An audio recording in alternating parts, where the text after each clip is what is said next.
గురుభ్యో నమః. ఇప్పుడు మనం శ్రీరంగనాథుని దర్శనం చేసుకుని వచ్చాం కదండి. దర్శనం చేసుకుని బయటకు వచ్చిన తర్వాత ప్రదక్షిణ ప్రాకారంలో ఇక్కడ ఈ గోడ మీద మనం గనక చూసినట్లయితే ఇటు చూపించండి. ఈ పైన మనకి కన్ను లేని బల్లి కనిపిస్తుంది. ఒక కన్ను ఉండదు ఆ బల్లికి. తర్వాత ఇక్కడ తోక లేని గుర్రం, అలాగే అక్కడ మొప్ప లేని చేప. ఈ మూడు గుర్తు పెట్టుకోండి. ఈ మూడింటికి శ్రీరంగనాథుడు మోక్షం ఇచ్చాడని చెప్తారు.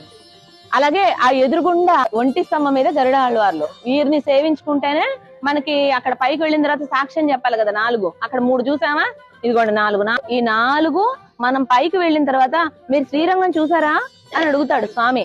చూసాము అని అంటే అయితే సాక్ష్యం ఏంటి చెప్పు అని అడుగుతారు. నేను చూశాను అనటానికి సాక్ష్యం ఇవి చెప్పాలి. కన్ను లేని బల్లి, తోక లేని గుర్రం, మొప్పలేని చేప, ఒంటి స్తంభం మీద గరుడాళ్వార్లు. అయితే ప్రపన్నులకి పరమ ప్రాప్యమైనవి మాత్రం శ్రీరంగనాథుని యొక్క దివ్య శ్రీచరణారవిందములే. అయితే ఈ విధంగా చెప్పటం కూడా పెద్దల నిర్వాహం ఒకటి ఉంది. మనం శ్రీరంగం ఆస్థానం చూసాము అనటానికి సాక్ష్యంగా ఈ 4 చెప్పాలి. ఊరికే చూస్తే కుదరదు. పైకి వెళ్ళిన తర్వాత సాక్ష్యం చెప్పడానికి ఇవి గుర్తు పెట్టుకోండి. జై శ్రీమన్నారాయణ.